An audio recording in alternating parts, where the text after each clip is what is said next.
Now we're going live. Here we go. We're now live. Hey, Dan.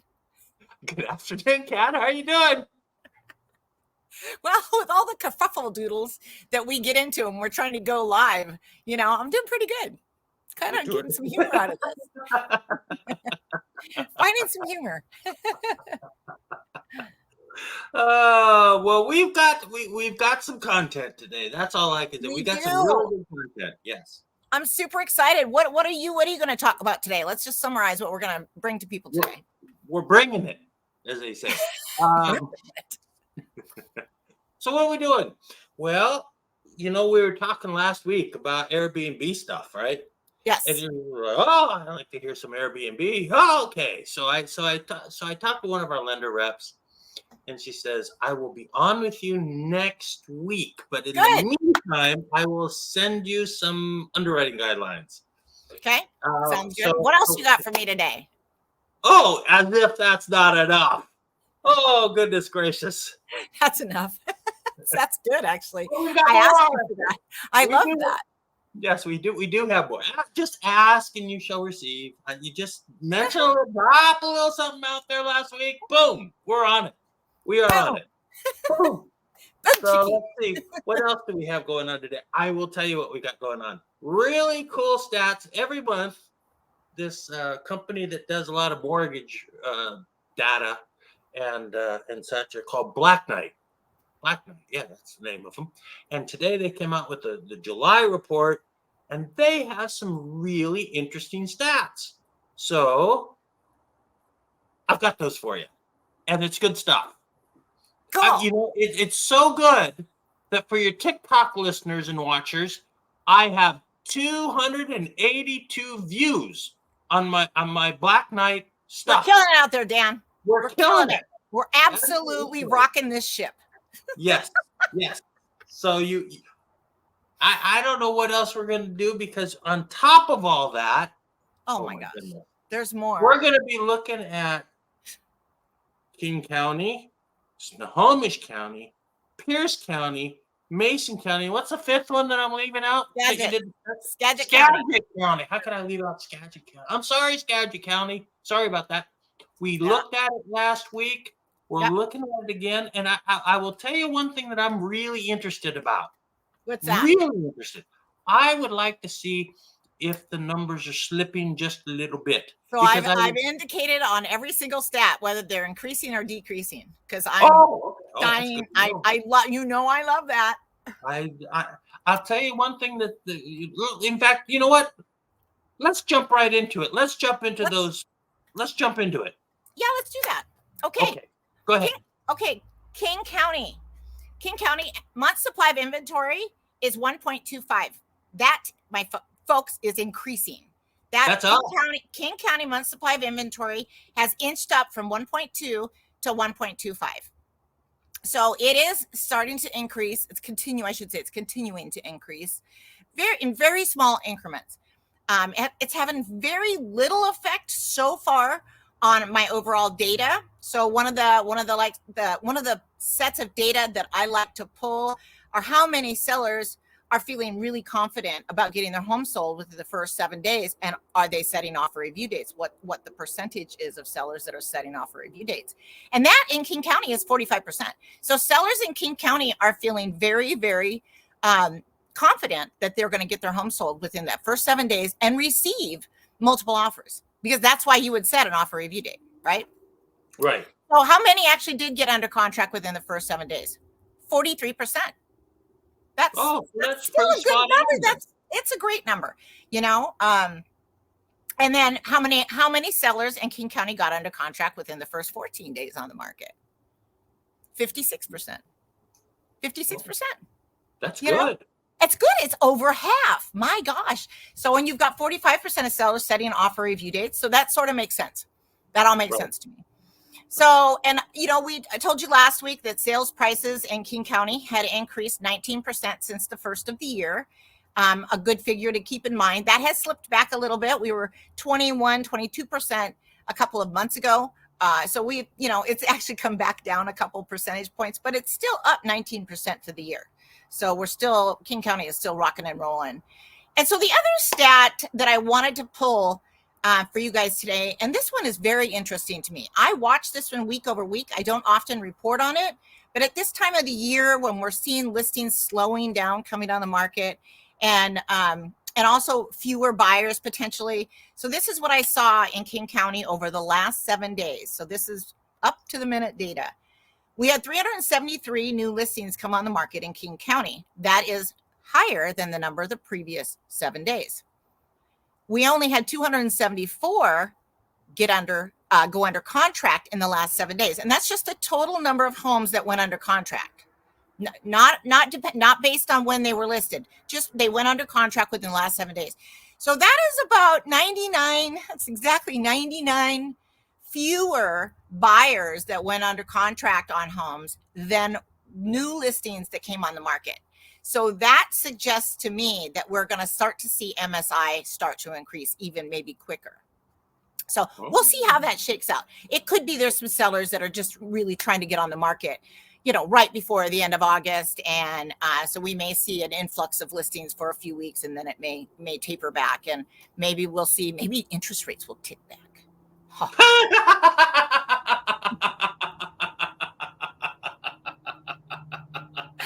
I know why you're laughing, Dan. Because I don't believe it either. But it could, they could come down to like 6.9. They could. It could happen. They could. Anyway, so, so those are things influencing supply and demand. Interest rates are a huge factor.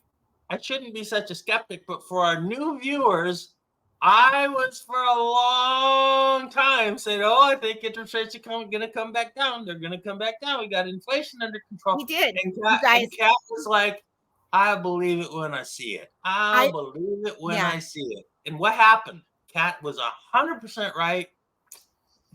Dan, I like it when you say that. I do like to be right once in a while. It's really fun for me. Really, as long as I'm right a good part of the time, then I'm happy camper. I don't mind making a mistake because I just own up to it and go, yeah, see, I'm human. Okay, so here we go. Okay. Snohomish County.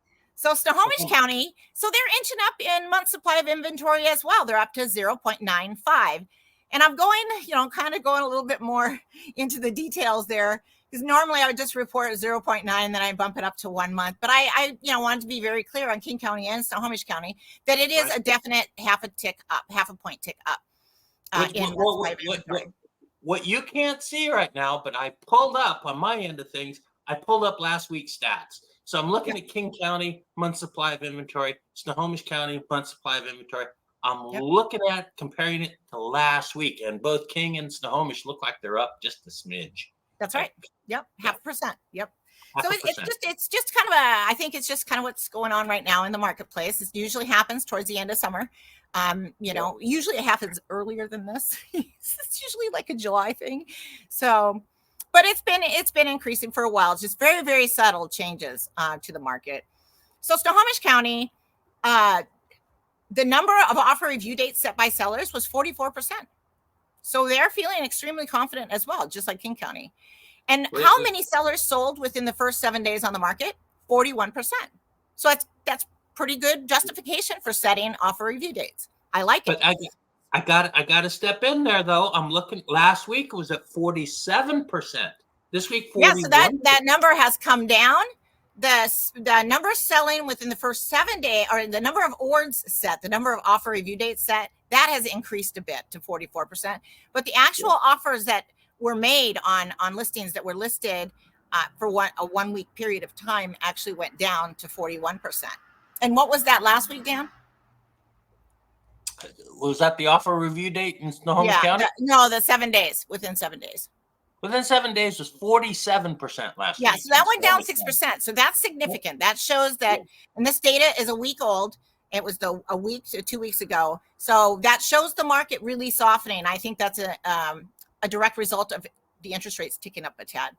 So also, so sellers that got under contract within 14 days or less in Snohomish County, 59%. So that's still a really strong number, but that data is 2 weeks old. So it's 2 weeks to a month. is when that data was pulled. So I think as we go forward, we're going to see that number start to come down a bit. So that's kind of, I think, what's happening there. And then sales prices in Snohomish County are up. The average sales price in Snohomish County is up 13%. So that was much higher earlier this year. We were actually up to 21%. I believe that was in May. I'd have to double check the numbers, but that is back down to 13% since January 1st. Okay. So the number of active listings on the market versus the number of the number of listings that got listed, the number of homes that got listed in the last 7 days was 126, which was less than last week. You're laughing at me. I'm just smiling away. I'm happy to be here. The number of homes that went under contract within the last 7 days was 129. And that was less than last week as well. So, okay. How much was it last week? I don't have that number in front of me. Oh, okay. Sorry. Bad question. Bad question. All right. I'm going to. Okay. I'm shuffling things here. Oh, get my jacket off. I think I'm gonna have to do another one without a jacket, Dan, because I'm too hot. You know what happens when I'm too hot? It's only 92 degrees outside. I'm shocked. I know. I've got sweat. It's so hot here. Oh, It's really good. I can't take the heat. Oh, what are we doing? We're doing the next one. Okay, I gotta pull this one off. So for you folks watching Kat's TikTok videos and her clapper videos, and what else do you go on YouTube? Threads, LinkedIn, Facebook, Instagram, you name it. Well, I think there's like 8 of them that I post on most days, almost every single day. I want you all to know the sacrifices that Kat makes for her videos. She's wearing a jacket in 92-degree weather out there. I know, it's true. I've got a couple jackets here. I do have a pair of shorts I'm going to change into. That will be delicious. And a tank top. I need a couple changes because I got to post 7 days this week and I need some content. And I can't look the same in every single video. People stop clicking on them. they think I'm just posting the same thing, and I'm not. No. You do anyway, go ahead. Okay, so Pierce County, guys, let's do Pierce County. So 1.2 months supply of inventory in Pierce County, and that has increased. That was 1.1% last week. So they're inching up. Mm-hmm. And 25% of sellers set offer review dates. So I've been kind of chastising Pierce County a little bit, sellers. They should be setting offer review dates. More of them should be. It's a good practice. When you have 38% of sellers getting under contract within the first 7 days on the market, it's a good practice. Set offer review dates. Pierce County. 36% of sellers went under contract within the first 14 days on the market in Pierce County. Wait, hold on a moment. What was that number again on the offer review date? That was 25%, right? 25%, yeah. Last week's 28%. Okay. And then and so they're not taking my advice. I put out a video saying specifically for Pierce County saying, hey, Pierce County, buck up a little bit down there. Yeah. You know. Right. Then we got within the first 7 days. What's that number again? Within the first 7 days in Pierce County, 38% got under contract. So it's it's definitely a hot enough market to justify setting offer review dates. Not for everybody. Not everybody should do it. But if you've been inspected and you've been staged and you've had your windows cleaned and you're fully prepared for market, you've painted where you needed painting. You've neutralized what should be neutralized. You've depersonalized the house. Then you should be setting an offer review date in Pierce County as long as you're listening to your agent regarding price. You also have to be well priced. So if you meet all those criteria, you should definitely be setting an offer review date. Clean the windows. Clean the windowsills. Clean the windows. Yep. Clean carpets or replace the carpets. Yep. Yep. Oh, yep. Okay. So wait a minute. I got something to throw in there. All 38% within the first 7 days. Last week was 30%. So the expectations went down as far as the offer review date, but the results. Yes. from 30% to 38%. And then what was the number on the first 14 days? Sorry to interrupt. No, 36% in the first 14 days. So that feels weird. But again, we're talking about a different time frame. So the 36% goes back 2 weeks. So that's a time frame 2 to 4 weeks back. So that is not as current a number. I like reporting on the 7-day because that's only 1 week old data. But so the market can shift, and it's a different set of data we're pulling for that. It's not, there's not even an overlap there. Gotcha. So because we just go back 1 week. A little bit of shift going on in the market. So you can see what's happening here is the market softened a little bit a couple of weeks ago, maybe down there in Pierce County, and then maybe it picked up a little bit the last week. Gotcha. A week ago. So anyway, there can be some, because the numbers don't quite make a lot of sense, but that's what's happening is we're just it's a set of data from a different time frame. So and then they're up 11%. Pierce County's up 11% on the year, and that would be July to back to January 2023. And 196 homes got listed on the market. That is a lesser number than last week. And only 172 homes went pending. So only 172 went under contract. So that is less that went under contract than actually came on the market this last 7 days. So that's my most current data for Pierce County. So that again, that's indicating that MSI, month supply of inventory, is increasing. That's a real number. Those are real numbers from just the last 7 days. So they're impactful. What's the MSI at again for Pierce County? 1.2 and going up. Oh, that is what going up. Last week it was 1.1. That's right. Yeah. Yep. Ooh, right. You know what? I'm not gonna sing it. Over here. So I was gonna sing my Bad Boys song for Lakewood, but I'm not going to. All right. Okay, go ahead. Hot. Okay. Let's talk Mason County. It's 90. I've been waiting all day to talk about Mason County. Put it in my calendar. Melting. Okay. I'm going to make your dreams come true, Dion. Here we go. 1.5 months supply of inventory. I'm going to get myself in trouble. I just know it. I didn't mean it to come out quite like that. Oh my gosh. Oh, you guys forgive me. Anyway, 1.5 months supply of inventory in Mason County. Only 6% of sellers in Mason County set an offer review date, and that actually was only one seller. So, Mason County is smaller population. Shout out to one seller in Mason County. We have to give a shout out to them. I'm sorry. Go ahead.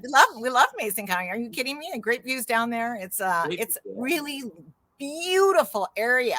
If you have never been to Mason County, what is it? Qualia or what's that park down there? It's so cool. Anyway, beautiful park on the beach down there. It's just it's a gorgeous area. I have clients who live in Grapeview. One of them lives on Mason Lake. The other one lives on the east side, just across the street from the water. Both have great places. So it's enviable locations, let's put it that way. So, but anyway, so Mason County, 25% of sellers. Oh no, it's Pierce. Sorry.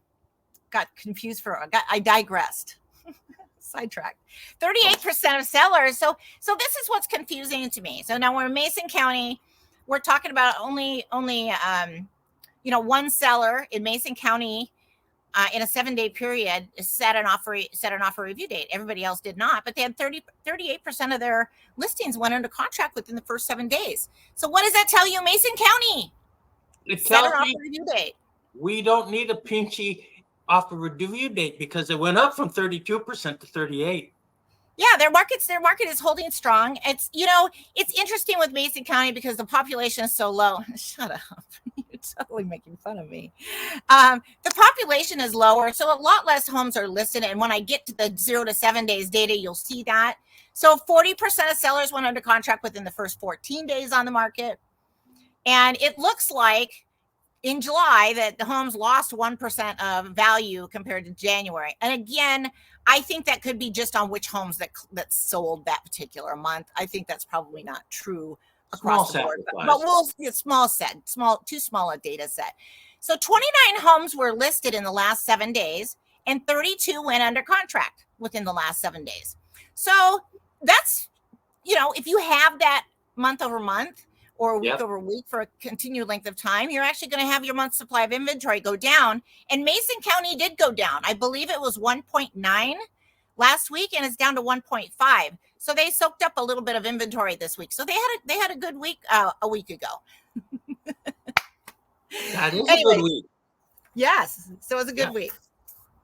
All right, I am going to throw a jacket on against my will, so I can Hydrate. Make sure to hydrate. I'm drinking.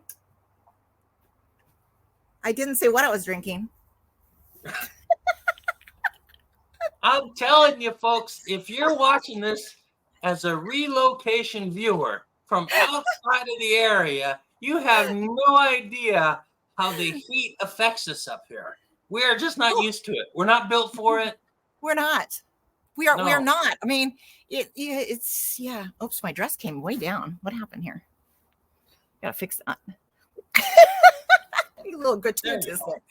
Okay. All right, we're back to the blazers, guys. I love myself a good blazer. It looks great. So Skagit County. Let's talk about Skagit County. So 1.2 months supply of inventory in Skagit County. 36% of sellers are feeling very confident about getting offers within the first week. So they set offer review dates. That's 52? Down. Well, yeah, it is down. No, you're fine. But get this: 52% of sellers got under contract within the first 7 days in Skagit County. Skagit County is that's a hopping county. It really is. There's a lot of real estate going on, a lot of real estate transactions going on up there. So 43% of sellers got under contract within the first 14 days. So again, that data is a little older. So the 52% is more representative of what's going on now. That 52% is that's a big number. Is that the highest number of all the counties we're looking at? All 6 counties? I think it is for the first 7 days on the market. It is. Yeah. Yep. Yeah, Cool. they're cooking. Skagit's cooking, man. Yeah. So they actually looks like they've lost 10% in average home sale values since the first of the year. But again, we're dealing with a smaller data set, so that might not in fact be the case. So we'll just have to wait and see on that. 29% or 29 homes came on the market in the last 7 days. So 29 new homes. Hold on, I need water. So 29 homes came on the market in Skagit County in the last 7 days. 32 went under contract. So those are good numbers, because if that continued to happen, we'd have a month supply of inventory going down in Skagit County. Right. The supply of homes is shrinking. Which it did this last week. It's down to 1.2. So yeah, so that's what's happening in Skagit County. All right. What do we got next? Let's see here. We got more, you guys. Not done. That's just the stats for our local 5 counties here. Okay, so I really wanted to get into what the benefits. Actually, I want to do a clothes change. I'm getting into my shorts. Oh, crash. Jeez, I want my easel. Okay, I'm still here, guys. Is the easel still? Anyway, I got to do a quick clothes change. Okay. So while we're doing the clothes change, you entertain Dan. You know what I'm gonna do next live stream? I'm not doing it this live stream, but next live stream I'm bringing a joke book. I will tell jokes in between. What else are we gonna do to tap dance here? Let's see what we got. Well, news flash. Interest rates are up today. But this too shall pass. This too shall pass. We'll get rates back a little bit. Oh, I know what we should talk about real quick while Kat's gone. There was an interesting article that came out today from Calculated Risk, Bill McBride over at Calculated Risk. And if you don't follow Bill over at Calculated Risk, it's $10 a month. he has really great material every single day. One of the things he mentioned today was where are rates going to shake out? Like after all this is done, where should they be? And he was taking a look at the Fed funds rates and where Fed funds are going to go and the spread between Fed funds and all that kind of stuff. And he was looking at like 5.65 to 5.75 as a place where rates are going to shake out. And I think right now, as I was pricing things out, they were right around 7.1% today on a 30-year fixed conforming. So that's pretty interesting. You know what? While Kat is not here, let's go over to the Black Knight stuff. So I'm going to add something to okay, so let's go to the Black Knight and go to the national stats that come from Black Knight. Now, that just came out today, and this is coming back from July. But one thing that's really interesting is that the rate lock volume fell 7%. 7% in 1 month because, rates are up and all that kind of stuff. And you can see the market mix. You got 88% purchase and 12% refis. All I can figure out is 12% refis. There must be probably some divorces or something, and people have to refi. But I can't think of another reason to refi other than maybe a cash out here or there. So the month-end conforming rate at the end of July was 6.88%. We've gone up about 35, 40 basis points since. Okay, so that being said, I'm back. Let's go back. Let's get back to. So that was just a little tap dancing on my part, just to kind of. You did pretty good there, Dan. Well, that's impressive. Just call me Gregory Hines. I'm the third Hines brother. So just tap dancing away. Okay, so what I want to talk about next is the benefit to sellers of having your home inspected before you go on the market. Yes. Very big concept, important, for so many reasons. This really is a benefit to sellers. This is not as much about the buyer as it is. This is all about the seller. This is gonna get you more money for your house and cause you less headaches later on. Oh boy, I got sun coming at me here. So let me tell you a story. I had a listing in South Everett. The sellers decided to go ahead and under my guidance and have it inspected prior to going on the market. We found in the crawl space the effluent from the upstairs toilet spilling into the crawl space. Huh? So that's a nasty mess. The beam underneath that drain pipe there was partially rotted through. Yeah. So we needed Environex to come out and decontaminate the space. We needed someone else to come out and make sure that the beam was not rotted through to the point of where it wasn't structurally supportive anymore. And so my seller got to control all of the professionals that needed to come out and handle that situation, including a plumber. So the benefit to my seller was it didn't cost them half as much money as it would have cost had they waited. And this happened when a buyer had their own inspection. Any number of things could have happened at that point. The buyer could have walked and just went, wow, this is disgusting. It's gross. I'm not going to buy this place even if the seller cleans it up. So this allowed the seller to keep control of that process and actually handle that before they put it on the market for buyers to see. And then we provided that inspection report, and that included follow-up photos from the inspector after he came back out and took a look at everything that was done, took new photos, and documented the fact that the seller had completed that item. So taking care of that situation. So that's one way it benefits you. The other way it benefits sellers. Oh my gosh, you guys, you can provide that inspection report to buyers. Buyers love to see the seller's inspection report. They really do. They don't want to have to pay for an inspection if they don't have to. Yeah. So if they can take a look at that, then they might be able to put together their offer, as long as your inspection looks pretty clean.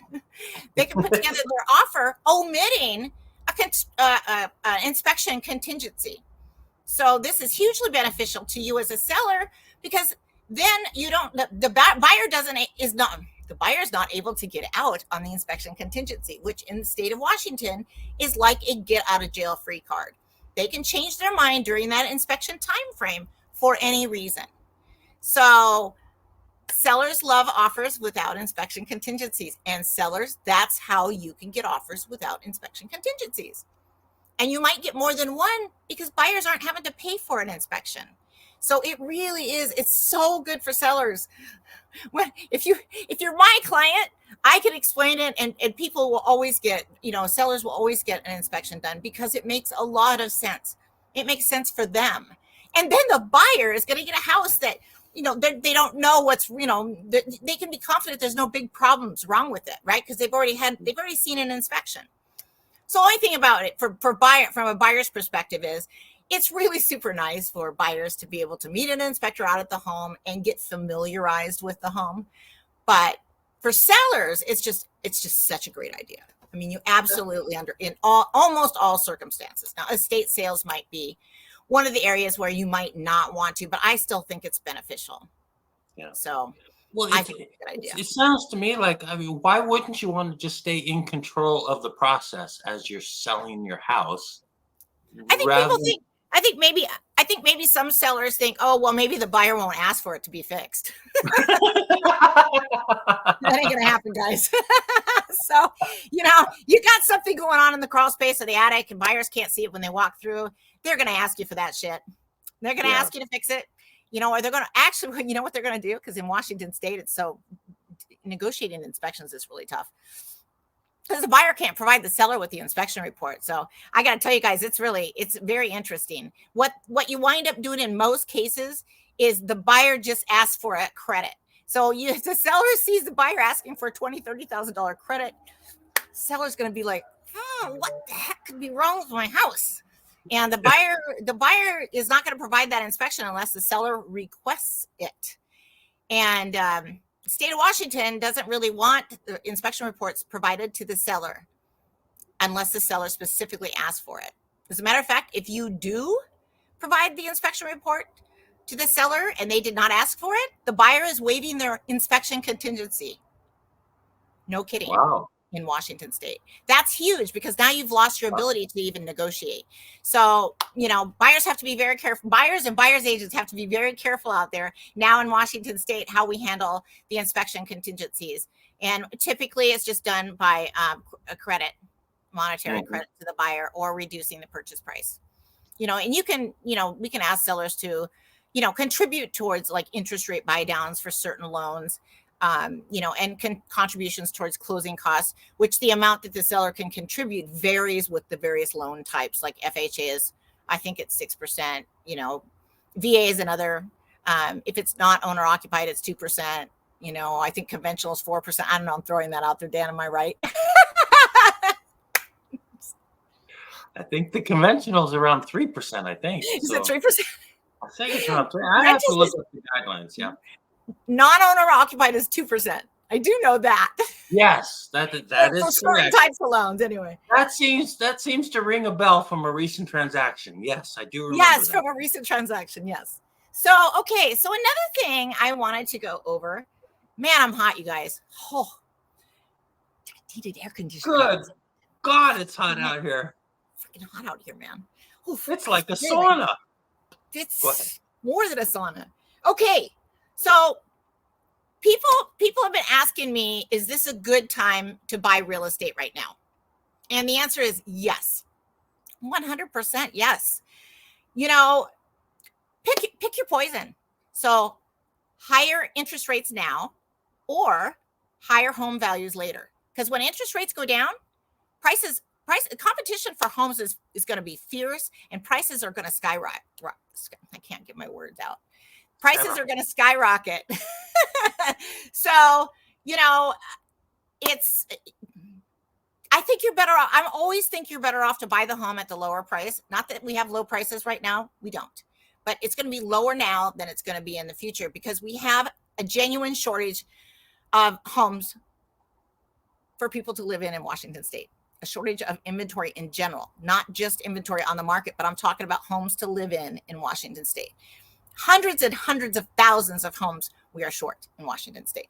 So the state has recently passed legislature encouraging, not even encouraging, but mandating certain communities and certain townships, enact ordinances that allow for ADUs, additional dwelling units on their residential properties, allow for homeowners to put 1 to 2 additional units on their properties, providing there's enough parking and they meet other guidelines. But Everett, for instance, has done that, and it looks like they're going to allow up to 2 additional living units, and they're going to allow those to be split off as condos. So then the homeowner can then turn around and sell those condos individually, and there'll be an HOA for the 3 properties if there's 3. So that'll be interesting to see how that's implemented. That was just passed by the city of Everett City Council, I guess it was a couple of weeks ago, and that'll be implemented shortly.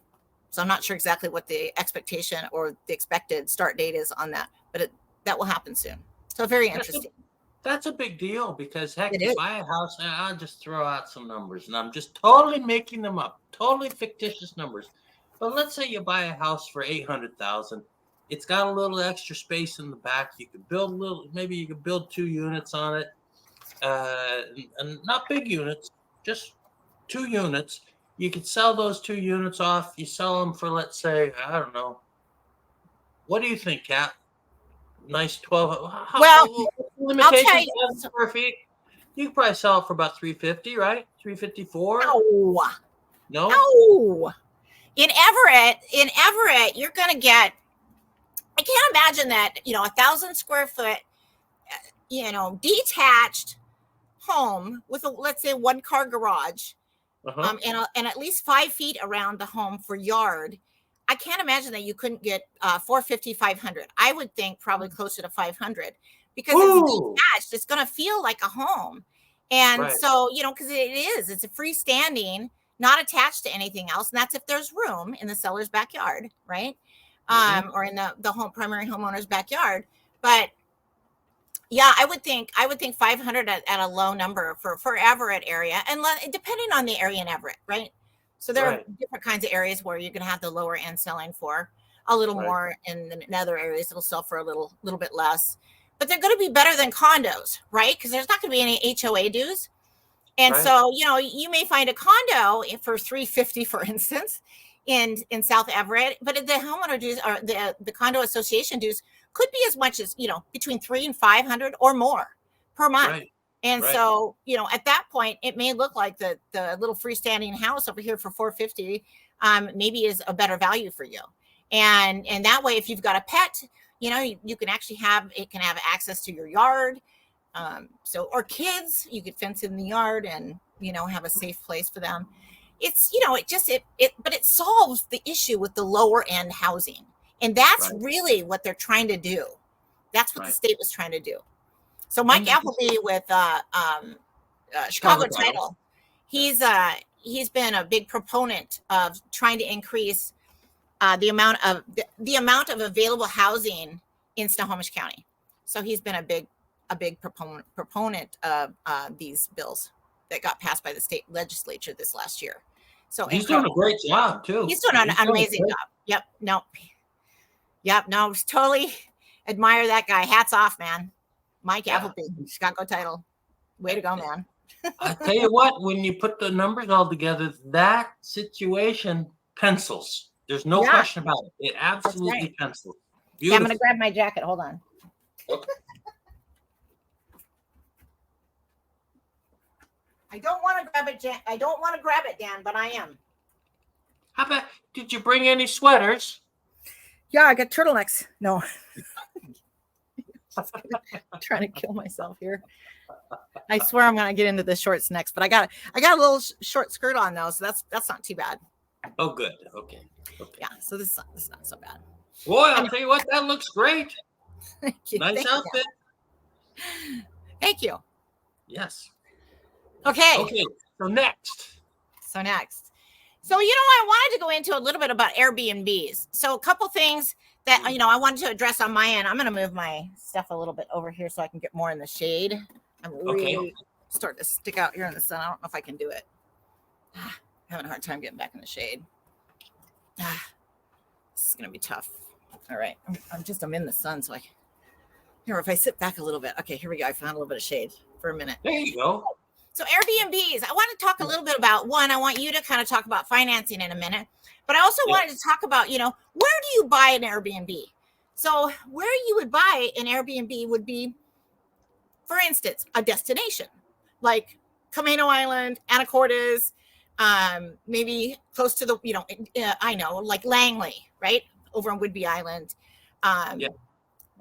Somewhere close to where there's good beaches, or there's, Seattle, for instance. A lot of people like to go to the different attractions down in downtown Seattle. So, but the other, some of the other reasons you would buy an Airbnb would be somewhere around like a hospital that utilizes the traveling nurses. They'll lease for 3 months and a fully furnished place. And then they oftentimes move on or they'll stay on. So it just depends on what that particular medical facility needs from them. But and there are other professions that will rent Airbnbs for extended lengths of time like that. So it's an interesting niche that I don't think it's really well tapped yet. I think it's becoming more and more. And then you have to check with the city, the local ordinances, right, to make sure that Airbnbs are allowed in the area that you're trying to go to. I'm going to lose my battery here on my laptop. Oh shoot! Let me grab a power cord. Sorry, Dan. Dang it. Oh, no problem, Kat. Sorry, my computer just shut down.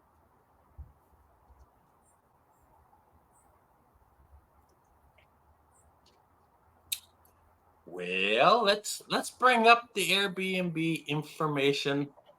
Pretty limited this week. We'll flesh it out next week. Okay, here we go. Okay. We got power. Here we go. That thing shuts off like immediately. So I want to make sure I got it. Anyway. Oh my gosh, you guys. Melting over here. I don't even think I can get far enough back now. Okay, I was going to be in the shade there. So anyway, those are things I wanted to talk about. Also, what's interesting to me?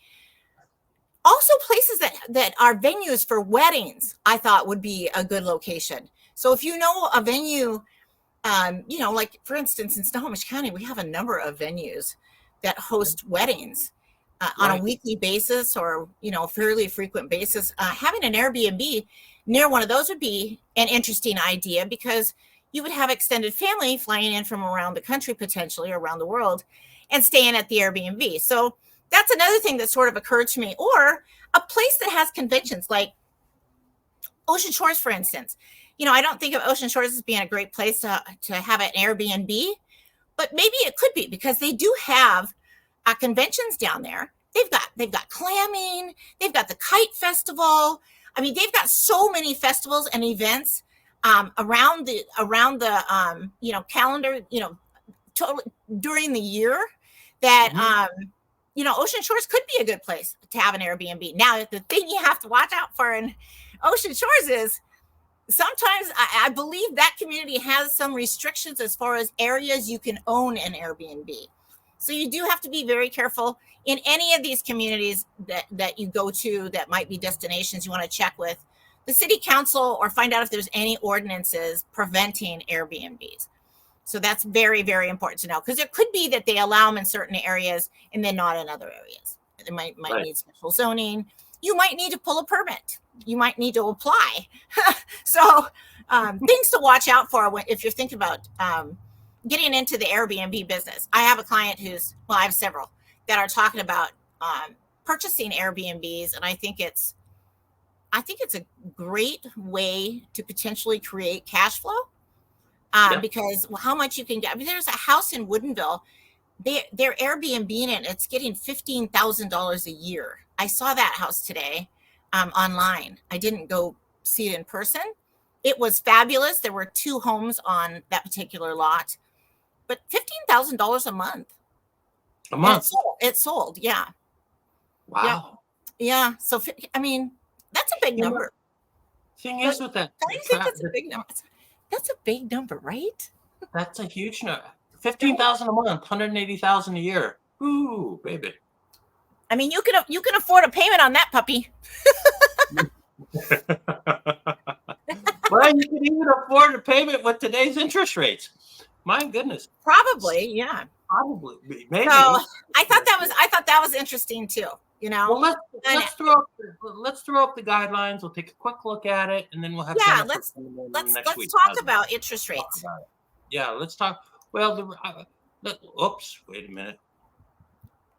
Okay, so let's just take a quick look at some of the guidelines. Is just sort of a teaser. Yeah, for and next week. I can't read that. That's really, I mean, really? Oh, too small. He's got like a whole page of writing on the screen. And I gotta tell you, even with peepers on, it's teeny. Yes, it's teeny. Hit the full screen button, and you might be able to read it. I'll full screen. I don't see a full screen button on here. Oh, okay, that's hilarious. You have a full screen button. I don't have one. I do. Okay, so I'll go through this real quick because you can't read a darn thing because it's so small. It's just anyway. So I gotta get this shade. I'm hot. So this comes from American Heritage Lending, I think is the name of the company. And what they're saying is you have eligible short-term property types, which are condos, non-warrantable condos, condotels, PUDs, single-family residences. The only thing they don't really accept is 2 to 4 unit properties. Okay, fair enough. Borrower must show a history of owning and managing a minimum of 1 vacation rental over the last 12 months, but there's an exception. They've got to provide 12 monthly statements or an annual statement provided online. In other words, basically the structure, I'll get out of this because it is too tiny. Sorry about that. We'll take this off. Basically, it is tiny. I mean, it is what it is. But anyway, to make a long story short, the structure of these Airbnb loans, it's very similar to what we talked about last week with the DSCR loans. They're going to want to take a look at what's the actual income that's been coming in for the last year. And if they can't document the income, they're going to be doing a 1007 appraisal, basically. So to take a look at what comparable Airbnbs in the area are going to get. So that's the basic structure of, and we'll get into the details next week. We don't need to go too deep in the weeds, but your down payment's going to be 25%. It goes lender to lender, but generally speaking, it's going to be about 25%. And that's really how they're going to. What about the rates for Airbnbs? Is that going to be significantly higher than it would be for other types of investment properties? Depends on the lender, and it depends on the lending situation, quite honestly, because there are a lot of different lenders that lend on these Airbnbs. And if you've got somebody that's looking to, that it depends. In good situations, the rates are very competitive, right? I mean, right now let's see, I'm trying to think. Let's say on an investment property, rates right now are around 7.5. Okay, on a conforming investment property, 7.58, 7.5, something like that. They're going to bump that up a little bit, but not too much. You might be in the 7.75%, 8%, 8.25% range. But the thing is about these Airbnb properties is that there are loan types, is that there are a lot of different situations that people can qualify in. And so the more caveats that you have as far as the considerations are, the little asterisks are concerned with the loan situation, the higher the rates are going to go. But it really is dependent on the specific scenario that we're looking at. So it's almost the reverse of, as a loan officer, you look at this and it's almost the reverse of let's say, doing a regular old single family home where you just go in, get the pricing engine, put that together. That's where you start, is with the pricing engine. When you're doing either a DSCR loan or a Airbnb loan, because the structures are very similar, what you're really doing is you need to get the loan scenario first and then shop the lender second, if that makes sense. It's almost the opposite of the Right. approach, almost the opposite. So what you're trying to do is figure out the best rates for a specific loan scenario, but you just need to get that loan scenario tamped down first, right? So that's sort of the nuances between the two. The rates aren't the rates are actually pretty good for what you're getting, and the rates are very reasonable. But again, it's lender to lender, and it's also borrower to borrower. So there's a lot of fudge factor in there where it could, Right. you really do have to shop the lenders. It is more, more labor intensive, if you will, because you want to talk to the lenders, run the scenarios past them, make sure that you're going to get it approved first, and then let it rip and figure out what the rates are. So, right. I hope that answers your question. But yeah, well, it sounds a lot like a DSCR loan. It right? is. We talked about last week, and so it's not necessarily based on your income, but it's based on the income producing potential of that particular Airbnb property. And sounds like it's less based on the fact that it doesn't even sound like it's based on income, right? Right. For the most part, it depends on the lender. But like, for example, the property you just described, $15,000 a month, $180,000 a year in revenue. That's. There's got to be some costs involved there. I don't think that's probably net, but I'm not sure. Right. But I thought that was a huge number. Well, the nice thing about the Airbnb stuff from a lending standpoint, I think, is that most of these numbers that the lenders are looking for, they're able to keep track of all the incomes, the booking and all that kind of stuff. And so you have it's easy to get, like the rent rolls and things like that. I call it rent rolls, but those things are fairly easy. They're really easy to get actually now. So you can get a really accurate assessment quickly. On where you're sitting. I love it because it's based really on how much you can make from the Airbnb, and not necessarily as much on what your bank statement looks like. Well, and the thing, and the beauty of that type of property, whether it's DSCR, Airbnb, or something like that, it's perfect for somebody that is looking to get into real estate as an investment property, right? I mean, because you don't have to worry about the income, your own personal income. What you're looking at is the income that's being generated by the property itself.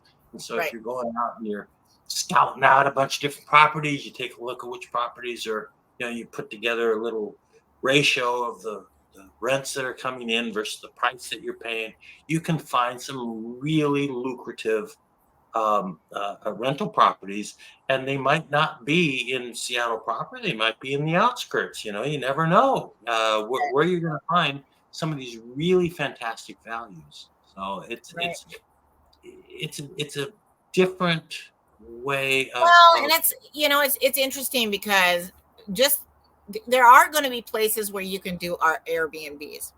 That one we're talking about out there in Camino. We just think that that's particularly intriguing. I sent that actually to one of my clients and said, hey, you guys might want to think about this one, because it looks to me like, once the tenants are out of there, you can fix one of them up, while you still have the other one occupied, and then start Airbnb in it potentially. I don't know what the rules are with Camino Island as far as Airbnbs, but it would be sure interesting to find out, because these two houses have sweeping westerly ocean views, so pretty amazing value, I think, at $7.25. Maybe you could pick them up for $700, but and in Camino Island is a destination.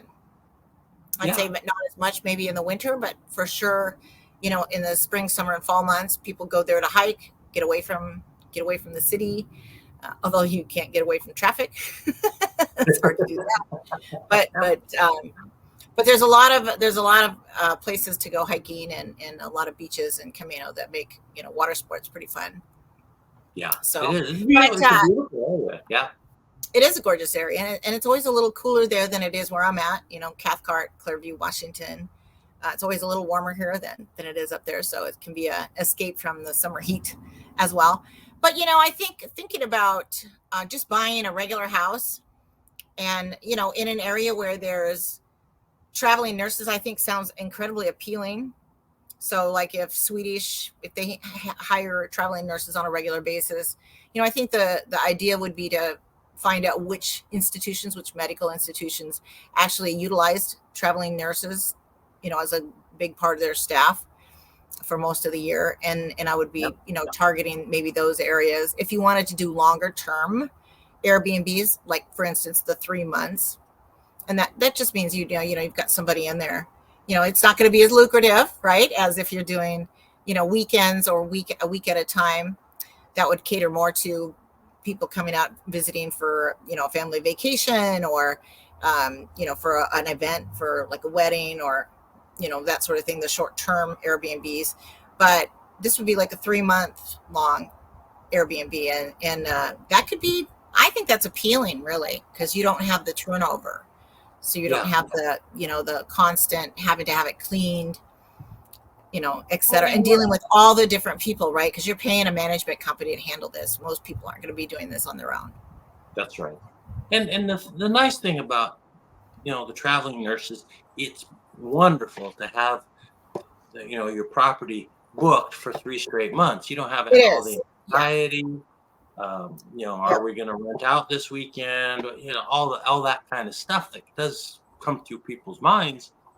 And I definitely think you've got a much more solid base of revenue when you're doing something like, what you're talking about with the traveling nurses and stuff like that. Yeah. I just thought, I heard of that a couple of years ago, and I didn't really run with it. But, the more I think about it, the more I like the idea of it.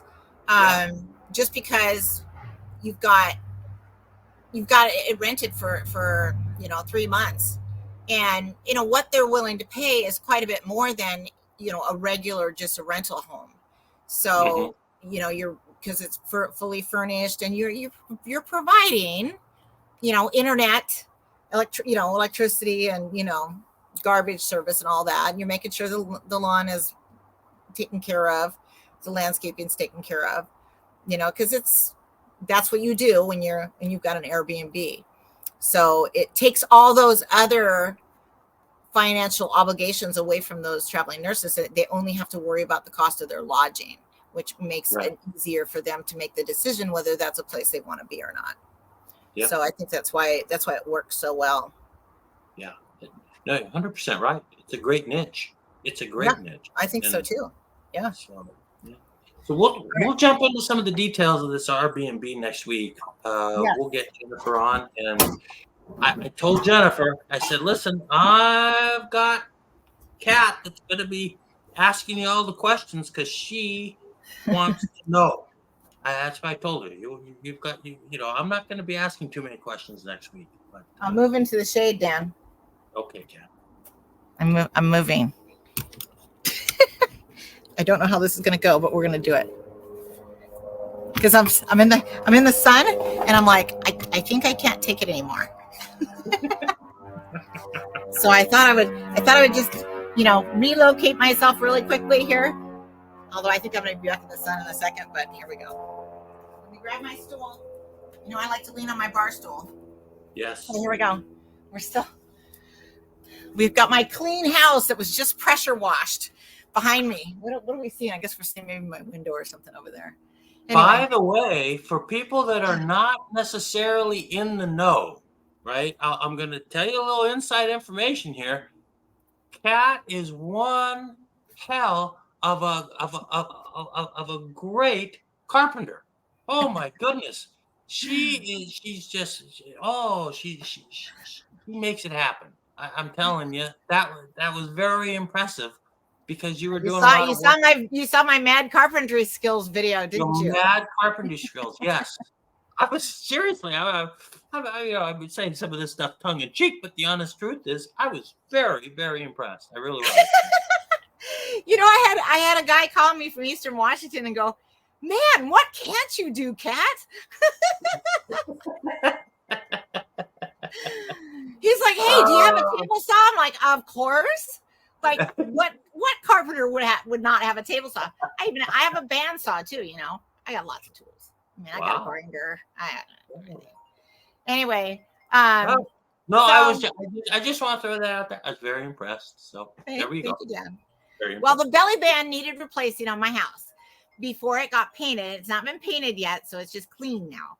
But when I started removing some of the belly band that was obviously rotted on my back porch, I thought, well, let me just check the rest of it.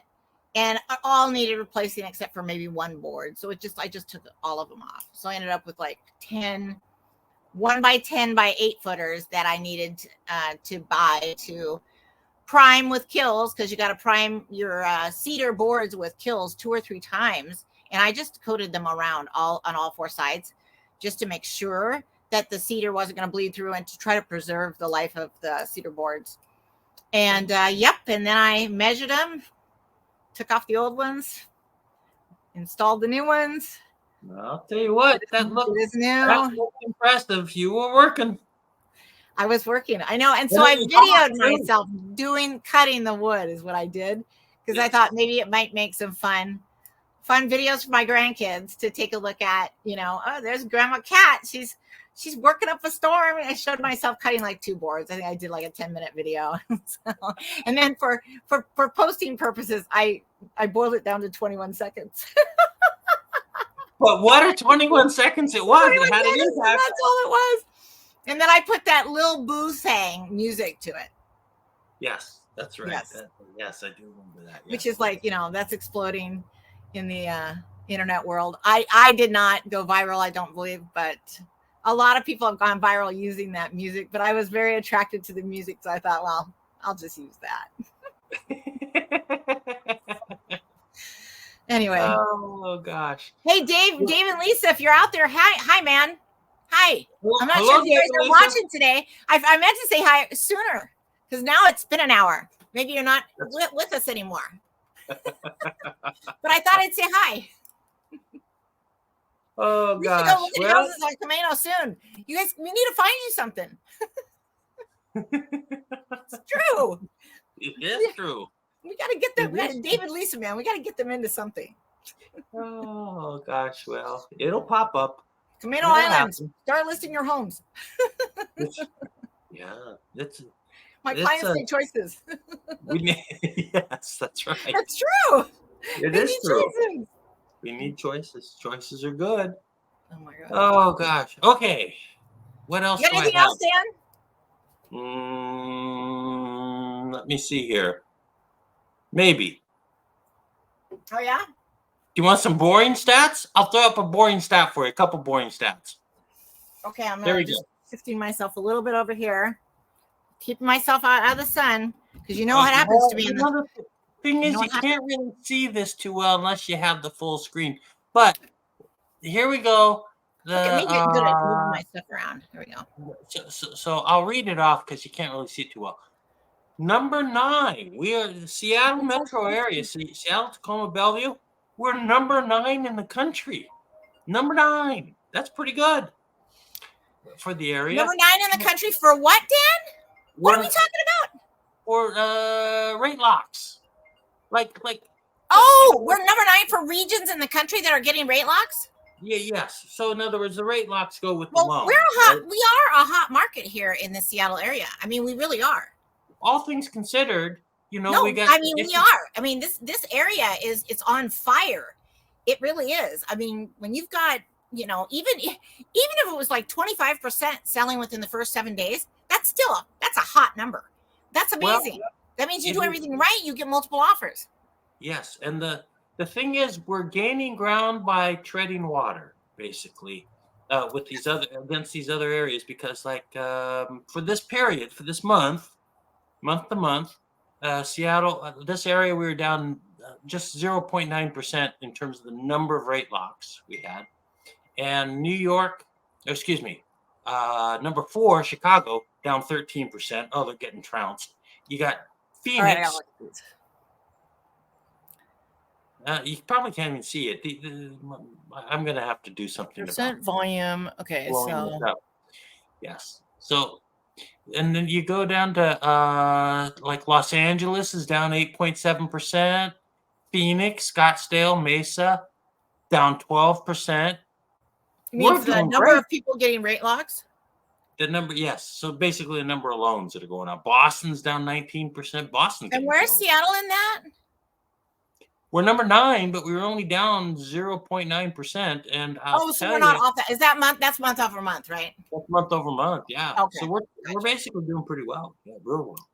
Yeah. Let's see here. What else do we have? I feel like the number of buyers is staying pretty consistent. It's the number of sellers that have been putting listings on the market that's been increasing a little bit. So I think that's the dynamic that's going on right now. But there's still a lot of pressure in the Seattle market. Seattle's out, Seattle, Pierce, Snohomish, Mason, Skagit counties. There's a lot of pressure in those areas for housing. And so as long as that pressure continues, prices will be supported, and we'll see stabilization in the number of loans that get funded for sure. Yeah. Well, we are kind of down to the nub as far as the number of people that can afford to buy a house, and you can kind of see that in the numbers. I mean, I hate to put it that way, but it is what it is, right? And so what's really determining days on market and all that kind of stuff, it's the number of sellers that are coming on the market, because the number of buyers are going to stay reasonably constant. They're not going to go down that much from here because they're about as low as you're going to get. Yeah. So, I mean, a little gallows humor, but it's true. Okay, so the last bit is that I did find interesting is the product mix that we've got. So if you go back to 2020, you could see that over 70% were conforming loans, just regular old conforming products, right? If you go what are the left of the chart here, and basically at the height of COVID, August 2020, you had over 70% were conforming loans. That number has dropped a few percentage points to right under 60%. Well, it's dropped, what's that, about 14% to about 58%. And what's really taken over is FHA, and FHA has they're up to 19% of the market. And one thing that you're noticing is the pricing on FHA. If you price out, let's say, a 3.5% down FHA product versus a 3.5% down conforming product, FHA is a lot cheaper. Their rates are a lot lower. So if you do have a first-time home buyer right now, I would definitely look at an FHA product. And I know, in the past, realtors kind of crinkled their nose a little bit at FHA for whatever reason. I think that goes down to, the old FHA guidelines. But I'll tell you, mathematically right now, if you run a comparison with FHA and conforming, and you're in that 3 to 3.5% down range, then FHA actually is a better deal right now. So I just throw that out there. Yeah, no, I love to hear that, And I don't think most people really have a problem with FHA loans. Honestly, I really don't. Right. I think there's a little bit of pushback on VA because there's, the lender can kind of mess with some of the fees and what categories they're in and kind of push them off on the seller. But overall, I think, oh gosh, I'm back in the sun again. But overall, I think most people are okay with FHA. Yeah, FHA. I mean, the rates are. It's not.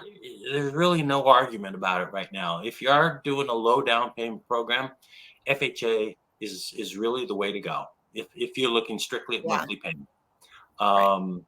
And the fact of the matter is, you're going to get the loan closed just as fast on FHA as you will on a conforming. It's not any more difficult or less difficult or anything like that. They're both, they're both the same as far as getting them through the system. So that's just something to throw out there. There's a reason why FHA is gaining in credibility and gaining in market share. And the reason FHA is gaining market share is that the rates are better right now. That's just a fact. Right. So if you do have a question about, doing some loan comparisons, I'll probably be throwing an FHA loan in there for you to take a look at, because they are the best monthly payments right now. Well, it's good to have choices when you're a buyer. It's good to have choices. Yep. And there's a downside to it. I will tell you that much also. There's a downside to it. Because you can't get rid of MI, right?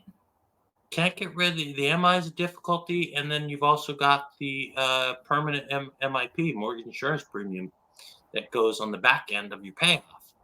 So that's an issue. But, Yeah. it just depends on the situation.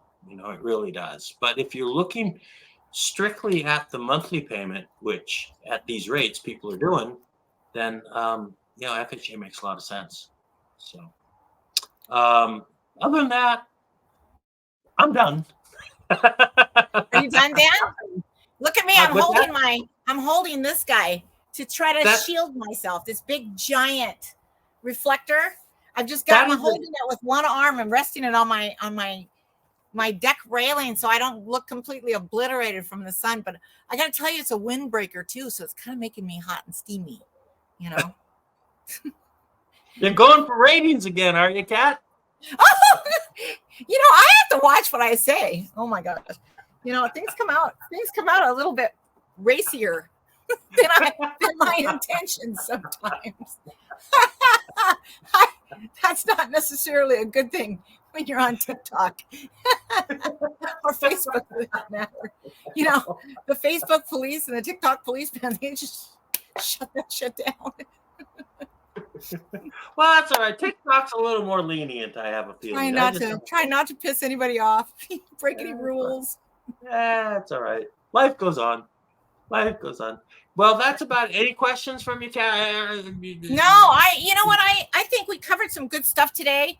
Yep. I wanted to make sure we went over all the counties very thoroughly. I think that's all interesting data. I think, some of the outlying counties are not necessarily following the suburban trends, because overall in the suburban areas, we're seeing kind of a softening. I think that the outer lying counties, Mason and Skagit, are I think they're pretty stable price wise, and less impacted by the increase in interest rates. Obviously, they have less sellers as well as we do, right?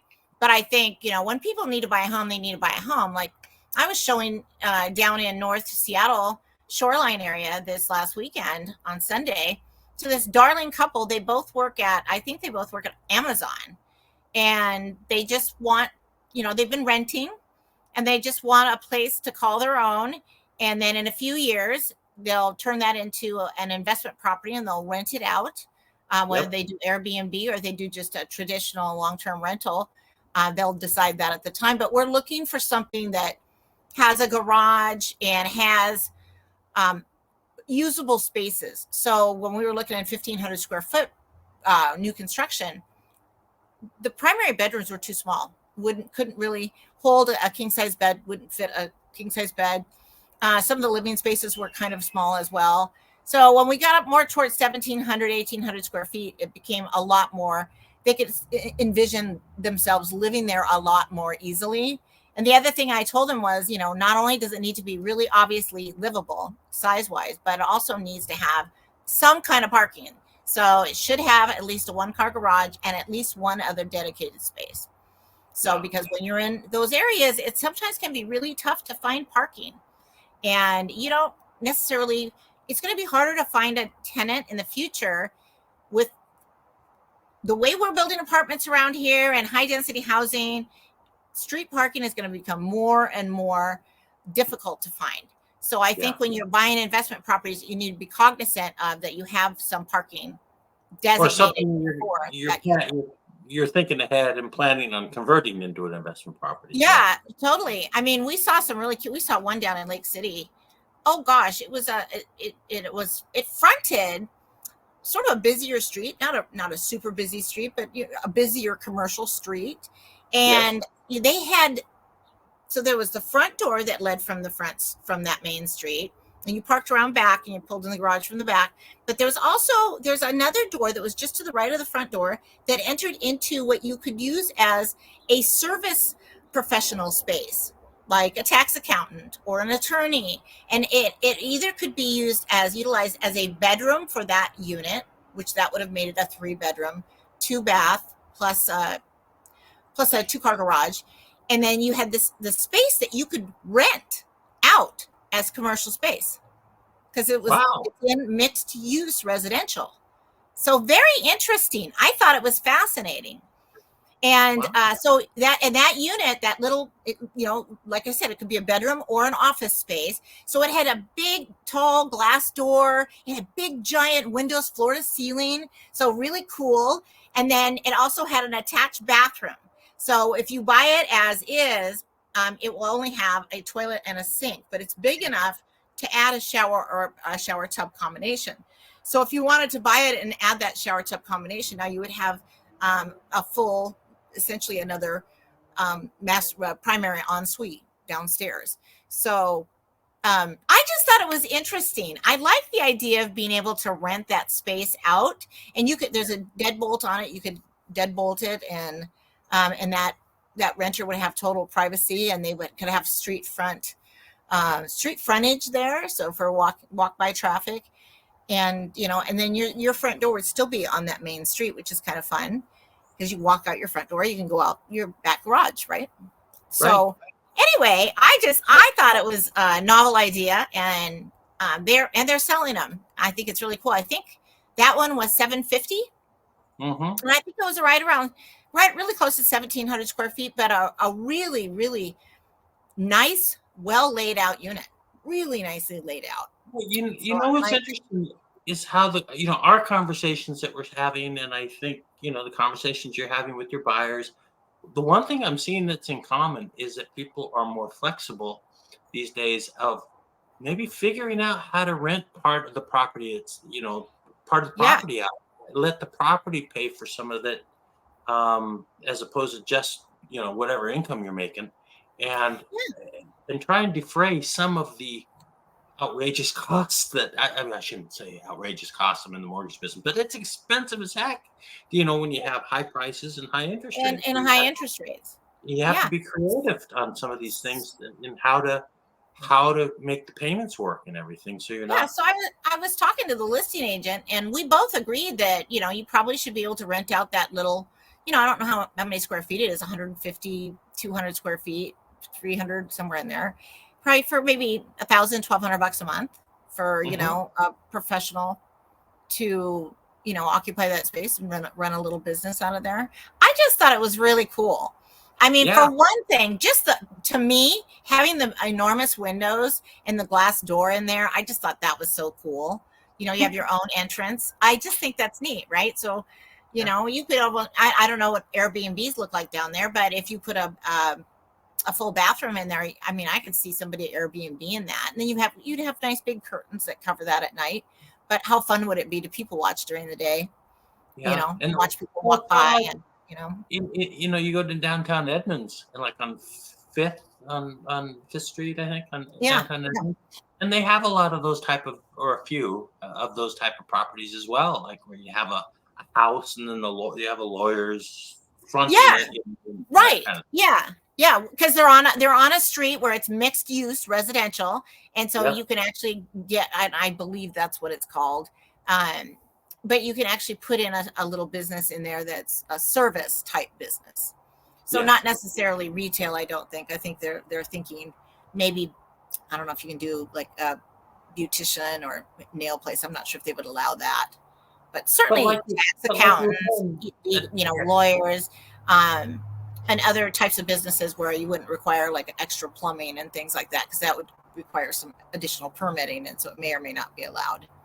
yeah, But yeah, I thought it was fascinating. it is. Yeah, it really That is. is a great idea. And for the price point, $750, I know interest rates are high, but and I know it's either that or prices are going to go up. And it's new Well, construction. So the thing is, interest rates are high, prices are high, and rents are high, right? and I rents mean, are high. It's an awful combination. Yeah. it is, and so you're renting, whatever you're renting for, it's an arm and a leg, and the question now becomes, it's a comparative thing. Would you rather be paying the landlord's rent, or would you rather be paying your own rent? And that's Yeah. kind of the choices that you have sometimes. So it does take a level of creativity to navigate these waters these days. And that's the one thing I have to admit with our, I'm gonna give a little plug for my little company, but for next, well, my Next Mortgage is not a little company, but one thing I do like is we do have just a ton of loan programs. We've got like 220 lenders or something like that. I mean, it's a lot of lenders, a lot of loan programs, and you kind of need to have that so you can take a look at all of these different niches and find the appropriate lender. It's not one size fits all like it was 2 years ago. Things have changed, Right. Things have changed. Yeah. So, the other thing I wanted to mention, because this is really fun. So in the Seattle area, I've noticed that there's more builders building rooftop decks. So my clients and we saw one on Sunday, and it was not a small rooftop deck. It was enormous. It had to have been 400 square feet, if not more. And it was four stories up. It was phenomenal. You could see Seattle, downtown Seattle. It was just amazing. I like the trend. Yeah. And my clients now, they want a rooftop deck. That's the only bad thing about this, because I'm gonna have a hard time finding another one. The only other one that I know of is over $1 million over by Green Lake, and they don't have garages. So they're bigger, but they don't have no stinking garages, and they're more expensive. So, but this one, man, even though the floor plan wasn't exactly what they liked, boy, they were in love with that rooftop deck. And I got to tell you, I was wowed. Yeah. It was amazing. But anyway, I just wanted to share a couple of fun things that we saw over the weekend. I love showing buyers homes, and so this was kind of fun. This a lot of fun. As much as I kid about the Seattle area a little bit, I gotta admit, I used to live in Seattle, lived on Capitol Hill, had a rooftop spot, right? And it was right at the top of there's like this, I don't know what you call it, like this ledge. It was down way at the end by Broadway, and you go up Mercer, you get up to the top. It was about 4 or 5 blocks up, and boy, the views that you've got.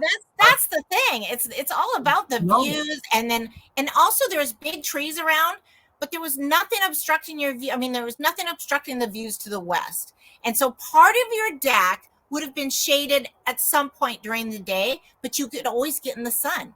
That's what was really so cool about this rooftop deck. You didn't necessarily have to go out there and just be in the sun. You could actually find a little shady spot on the warmer days, and that makes that rooftop deck a heck of a lot more usable.